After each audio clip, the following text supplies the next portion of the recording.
अभिषेक जी। राधे राधे महाराज जी।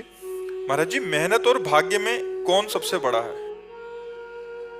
ये तो तुम्हारी मेहनत बताएगी और तुम्हारा भाग्य बताएगा।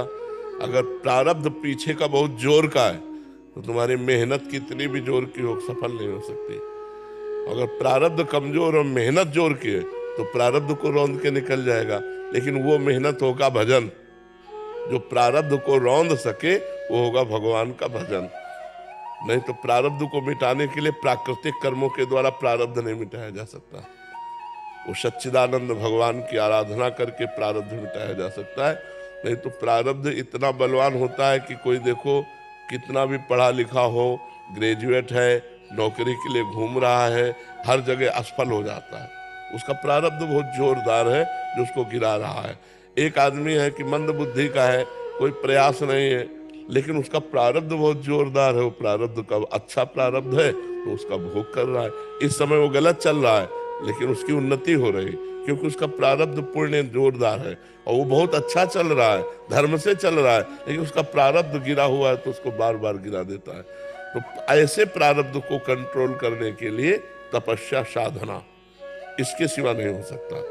अगर हम भगवान के लिए अपना जीवन अर्पित करके नाम जप करें तो प्रारब्ध बदल सकता है, या प्रारब्ध रहते हुए भी हम उन्नति को प्राप्त हो सकते हैं। प्रारब्ध अपना प्रभाव दिखाता रहेगा।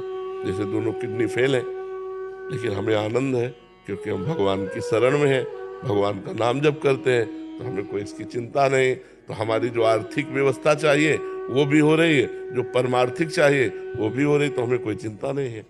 महाराज जी, हम ये चाहते हैं कि हम कभी भी अगर खत्म भी हो जाए, मतलब मेरी मृत्यु हो जाए, तो हम ये चाहते हैं कि आप उससे बहुत ज्यादा साल तक जियो, लेकिन लेकिन आप ना पहले जाएं। आप ये तो ठाकुर जी पता ले कि हमें पहले जाना है कि आपको पहले जाना है, ये तो उनका निर्णय होगा। इस पे आपकी सद्भावना है पर इस पर फाइनल नहीं कहा जा सकता। सुनो भरत भावी प्रबल, भावी माने वही प्रारब्ध। सुनो भरत भावी प्रबल, बिलख कहो मुनिनाथ, हानि लाभ जीवन मरण जस अपजस विधि हाथ, ये उनके हाथ में है कि वो कब कहाँ किसका कैसा। पर हमें लगता है कि आप बहुत पवित्र हृदय के हैं। जो इस समय लाभ लेना उसे ले लो, जो उपदेश सुन रहे हो उसके अनुसार अपने आचरण बनाओ और नाम जप करो और निकल चलो इस असत संसार से भगवान के चरणों की तरफ बढ़ो आगे ना।